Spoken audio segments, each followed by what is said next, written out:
Good morning, everyone. We're continuing here in the words of the Orchis Yosher as he describes to us how valuable every moment of time is, especially when we use it for the right things, which is not the neglect of Torah study, but rather finding the time, squeezing out the moments that we can use them properly. And he says over the following, we find this mashal, this parable of the preciousness of life written in the Svarim HaKadoshim, in the holy works. Mashal li'echad shehalach le'medinas rechaika. It's a parable of a person that traveled to a faraway country. Shahayu sham avonim toivos u'margolios mushlachim b'rechayvos. And in that particular town that he came to, so gold and gems and jewels were strewn all across the streets. Everywhere you looked, there were diamonds and rubies on the road. Aval macholim hayasham b'yoker. However, food in that country was something that was very valuable and expensive. The silver and the gold and the rubies and the jewels, it was almost worth pennies, and food was worth a lot of money. So when he wanted to return to his own home, he filled up an entire boat filled with food, which was worth a lot of money in that country. But by the time that he returned home on that boat, it was a long, arduous journey. Guess what happened to the food? It got rotten, and it spoiled, and it smelled. And by the time that he got home, he had to throw the entire load of food into the water. Happened to be that by chance he found in his pocket a few little stones that he had collected when he got to that country. V'nis Ashem Mizaharbe became very wealthy as a result of these stones. V'az hischil livchois, and the man began to cry, Al shaya biyada lahavi me'ela l'roiv. This man could have taken tons and tons of jewels and of stones, precious stones, and he would have become a billionaire.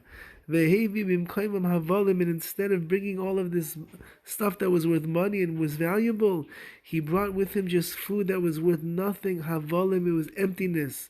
Vanimshal move on, says Rav Chaim Kanievsky, and the parable is clearly understandable.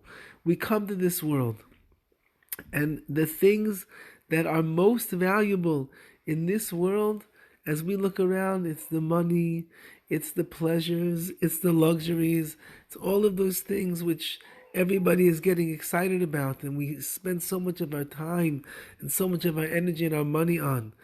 However, those things which are that are less seen by people, which are less valuable, that's the Torah itself. And the mitzvahs which are everywhere. Everywhere a person looks, they can find a mitzvah, they can find a minute to study. Time is so valuable. You can use it all for the right things.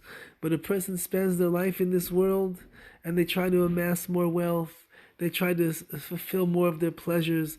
They try to go on more vacations to new exotic places that they think are going to make them happy. And at the end of 120 years, they come to the Ribono Shel Olam. And HaKadosh Baruch Hu says, no, show me what you got. And we bring our boatloads filled with all the pleasures that we indulged with in this world. And guess what? When we get to Olam Haba, when we get home to the place where our neshama comes from, everything is spoiled. All of that is worthless, is worth nothing. And we'll search around in our pockets. Oh, there it is, a few minutes of Torah study that I had. There's the tefillin that I put on. Here's the mitzvahs of chesed that I did. And a person from Hashem will say, oh, Baruch Hashem, you did mitzvahs, you learned Torah, you davened. I'm going to give you tremendous reward for that. And at that point, when it's too late, a person will begin crying. And they'll say to themselves, what a fool I was. I spent 100 years in this world, and I was chasing after boatloads of pleasures and of indulgences that in the world to come is worthless. It doesn't have any value at all. When I could have been utilizing my time wisely to be engaged in Torah study and the performance of mitzvahs, and I could have come with boatloads, caravans, airplanes filled up with the mitzvahs of Torah and of chesed and of davening and all of everything that I did. And I wasted my time.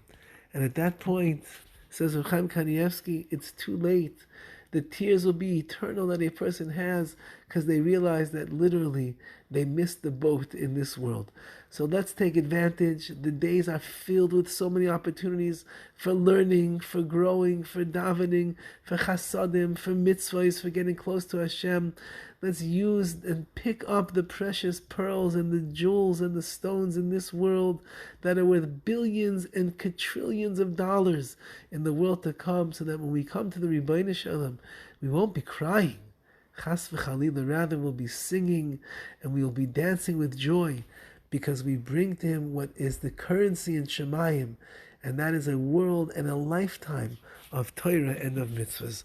Have a wonderful, wonderful day.